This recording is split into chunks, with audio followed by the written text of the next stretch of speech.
नमस्कार दोस्तों। आज हम दुनिया के सबसे बुद्धिमान इंटेलिजेंट व्यक्ति आचार्य चाणक्य जी के बारे में बताने वाले हैं। तो बिना किसी देरी के शुरू करते हैं हमारी ये वीडियो। उससे पहले मेरे साथ सभी बोलिए जय श्री राम। शुरू करते हैं लर्निंग का काम। पहले हम आपको थोड़ा सा आचार्य चाणक्य जी के बारे में भी बता देते हैं। आचार्य चाणक्य जी का जन्म 375 बीसी में हुआ था। वे साउथ इंडिया के एक छोटे से विलेज में रहते थे जिसका नाम था गोलो रीजन। उनके पिता का नाम चाणक्य था। विष्णुगुप्त जी राजनीति के पितामह कहे गए हैं। चाणक्य के पुत्र होने के कारण आप भी चाणक्य के नाम से प्रसिद्ध हुए और संसार के समक्ष एक नया इतिहास रचा। आपके ही द्वारा विश्व प्रसिद्ध अर्थशास्त्र कौटिल्य अर्थशास्त्र नामक ग्रंथ की रचना हुई। आचार्य चाणक्य पक्के कूटनीतिज्ञ थे। उन्हीं की नीतियों के फलस्वरूप भारतवर्ष एक झंडे के नीचे संगठित हुआ। उन्हीं की कूटनीति थी कि विश्व विजय का स्वप्न देखने वाले सिकंदर को भारत से खाली हाथ लौटना पड़ा। उन दिनों भारत के एक राज्य मगध में महाराज धर्मनंद का राज्य था। मगध एक शक्तिशाली राज्य था। महाराज धर्मनंद विलासी थे। वे सूरा सुंदरी में डूबे रहते थे। राज्य का सारा भार शक्टार और कात्यायन जैसे व्यक्तियों के हाथ में था। इन्हीं में थे गृह मंत्री राक्षस। शक्टार उन दिनों मगध के प्रधान अमात्य थे। महाअमात्य शक्टार महाराज की विलासिताओं से बहुत चिंतित थे। उनके मित्र थे चाणक्य। चाणक्य पक्के देशभक्त थे। वे महाअमात्य को चेताते रहते थे कि धर्मनंद की विलासी एक दिन मगध को विनाश के कगार पर ले जाएगी। उन्होंने स्पष्ट घोषणा की थी कि प्रजा के धन को अपनी विलासिताओं को भेंट चढ़ाने वाले दंभी और दुराचारी महानंद को राजगद्दी से उतारकर मगध की रक्षा की जाए। महाअमात्य शक्टार इस बात को अच्छे से जानते थे, किंतु अकेले शक्टार भला कर भी क्या सकते थे, क्योंकि गृह मंत्री राक्षस जैसे लोग धर्मनंद के वफादार थे। गृह मंत्री राक्षस जिनकी दृष्टि महाअमात्य के पद पर थी, वे शक्टार और चाणक्य के बारे में धर्मनंद को भड़काते रहते थे। चाणक्य भी कूटनीतिज्ञ थे, किंतु अमात्य राक्षस भी कुछ कम नहीं था। उसकी पैनी नज़र सब ओर लगी रहती थी। एक दिन उसने महाराज धर्मनंद के मन में शक्टार और चाणक्य के प्रति संदेह का बीज बो ही दिया। फलस्वरूप ब्राह्मण चाणक्य शक्टार और षटकार की पत्नी और पुत्री को बंदी बना लिया गया और राक्षस को नया महाअमात्य घोषित कर दिया। चाणक्य और शक्टार पर राजद्रोह का आरोप था। महाराज शक्टार से ज्यादा चाणक्य से क्रोधित थे। अत कायदे कानून को ताक पर रखकर उन्होंने अंधा आदेश जारी किया कि ब्राह्मण चाणक्य का सिर काटकर चौराहे पर लटका दिया जाए, जिससे नंद विरोध को सबक मिले। किंतु महाअमात्य राक्षस इस पक्ष में नहीं थे, क्योंकि राक्षस जानता था कि ब्राह्मण की हत्या करने से प्रजा में क्रोध फैल जाएगा। महाअमात्य राक्षस ने ब्राह्मण चाणक्य से आग्रह किया कि वे महाराज धर्मनंद से माफी मांग ले, मगर चाणक्य भी अपने निश्चय पर दृढ़ थे। फलस्वरूप ब्राह्मण चाणक्य का शीश काटकर चौराहे पर लटका दिया गया। पूरे राज्य में हाहाकार मच गया। चारों ओर महाराज नंद और राक्षस का आतंक कायम हो गया। इन्हीं ब्राह्मण चाणक्य के पुत्र थे चाणक्य। पिता के बंदी बनाए जाने के बाद बालक चाणक्य जंगलों में चले गए थे। वह समझ गए थे कि क्रूर नंद उसे भी मरवा देगा। भयानक बरसात और आंधी तूफान भरी रात थी और चाणक्य का शीश एक नेजे पर चौराहे पर टंगा था। बालक चाणक्य को जब पिता की मौत का पता चला तो उसका हृदय हाहाकार कर उठा। बड़ी हिम्मत करके चौराहे तक पहुंचा और अपने पिता का शीश लेकर गंगा के तट पर पहुंचा और उसका अंतिम संस्कार किया। बाद में पिता की राख की एक हांडी में भरकर एक पेड़ की जड़ में छिपा दी और प्रतिज्ञा की, इस राख को मैं गंगा में उसी दिन प्रवाहित करूंगा जिस दिन धर्मनंद से अपने पिता की हत्या का प्रतिशोध लेऊंगा। उसके बाद चाणक्य ने एक नई यात्रा आरंभ की। सबसे पहले हुलिया बदला, जानबूझकर स्वयं को बदसूरत बना लिया और अग्नि स्नान करके अपने बदन को जला लिया। इस पर भी तसल्ली न हुई तो एक पत्थर से अपने 2 दांत तोड़ लिए। बालक चाणक्य ने ऐसी कोई चिन्ह नहीं छोड़ा था जिससे वह चाणक्य पुत्र के रूप में पहचाना जा सके। अपने इस भयानक रूप को देखकर वह एक भयानक हंसी हंसा। उसकी उस खौफनाक हंसी से वातावरण सहम गया। अब कौन कह सकता है कि मैं चाणक्य पुत्र कौटिल्य हूँ? मर गया कौटिल्य। आज से मेरा नाम विष्णुगुप्त है। कौटिल्य उस दिन पैदा होगा जिस दिन मैं अपने पिता को दिया वचन पूरा करूँगा, महानंद का समूल नाश।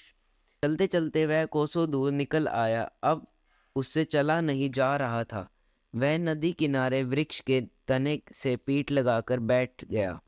उसके बाद उसे होश नहीं रहा। आचार्य मोहन स्वामी गंगा स्नान से लौट रहे थे कि पेड़ से पीठ लगाए बैठे एक बालक को देखकर चौंक पड़े। अरे, यह कौन है? उन्होंने देखा कि बालक अधमूर्छित था। उसके बाद मोहन स्वामी ने जल के कुछ छींटे बालक के मुंह पर मारे, कुछ जल उसके मुंह में डाला। बालक एकदम से उठा। मोहन स्वामी ने पूछा कि तुम कौन हो बालक, और इस अवस्था में कैसे पहुँचे? क्या कुछ दुर्घटना घटी है? उसके बाद बालक विष्णुगुप्त ने बहाना लगाकर आचार्य मोहन स्वामी को बात बता दी। उसके बाद मोहन स्वामी उसे अपनी कुटिया में ले गए। मोहन स्वामी ने अपने पुत्र की भांति उसका उपचार किया। कुछ ही दिनों में विष्णुगुप्त स्वस्थ हो गए।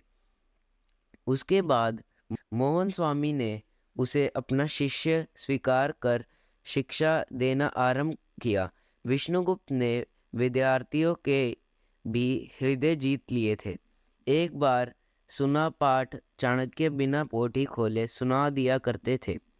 इस प्रकार चाणक्य की प्राथमिक शिक्षा पूरी हुई। अब वे विश्वविद्यालय तक्षशिला में जाकर पढ़ने के इच्छुक थे। यह बड़ा ही कठिन था। तक्षशिला में प्रवेश पाने के लिए तो कई देश के राजकुमार तक प्रतीक्षा कर रहे हैं। फिर भला अनाथ और निर्धन विष्णुगुप्त को वह स्थान कैसे मिले? मगर विष्णुगुप्त धून के पक्के थे। उन्होंने अपनी बुद्धि पर पूरा भरोसा था। उन्होंने अपनी यह इच्छा मोहन स्वामी के समक्ष प्रकट की तो उन्होंने उन्हें तक्षशिला में पढ़ाने वाले अपने एक मित्र आचार्य पुंडरीकाश का पता देकर भेज दिया। पुंडरीकाश ने उन्हें पहले मना कर दिया था, पर जब उनकी बुद्धि को देखकर उन्होंने विष्णुगुप्त को कुलपति से मिलवाने का आश्वासन दिया। फिर वह समय भी शीघ्र ही आ गया। कुलपति के पास पहुंचे पुंडरीकाश के साथ एक बदसूरत से युवक को देखकर कुलपति ने पूछा, यह कौन है?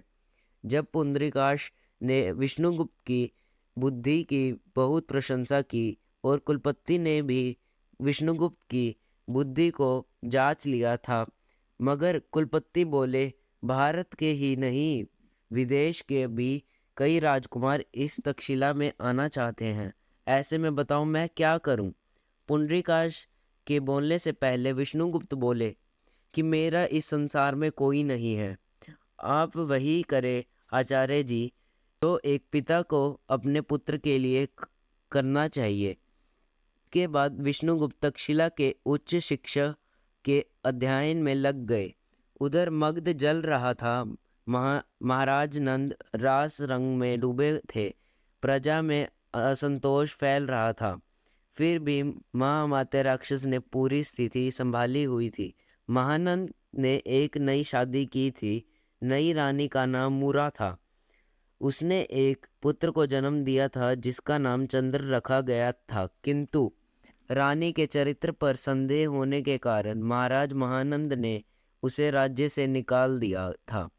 रानी मूरा अब गुप्त स्थान पर रहती थी और पंखे बनाकर गुजर बसर कर रही थी।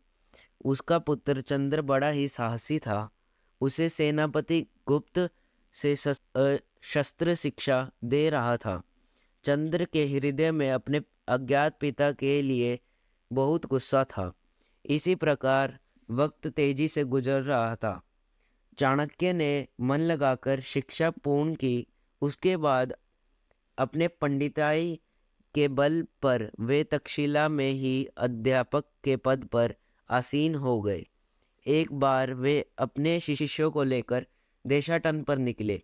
तब उन्होंने चंद्र को एक वृक्ष के नीचे राजा बने बैठकर बालकों का न्याय करते देखा। तब वे मूरा से मिले और उसकी प्रशंसा की।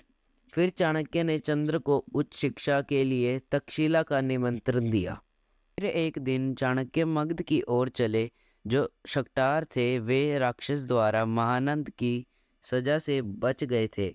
शक्टार को चाणक्य ने बताया कि उसके हृदय में पिता की हत्या का प्रतिशोध लेने के लिए आग धधक रही है और उसने सौगंध खाई थी कि वे नंद का नाश करके अपने पिता के अधूरे कार्य को पूरा करेंगे। शक्टार महानंद के मंत्री अवश्य थे, किंतु आज किसी प्रकार मगध को नंद के अत्याचारों से मुक्ति मिले।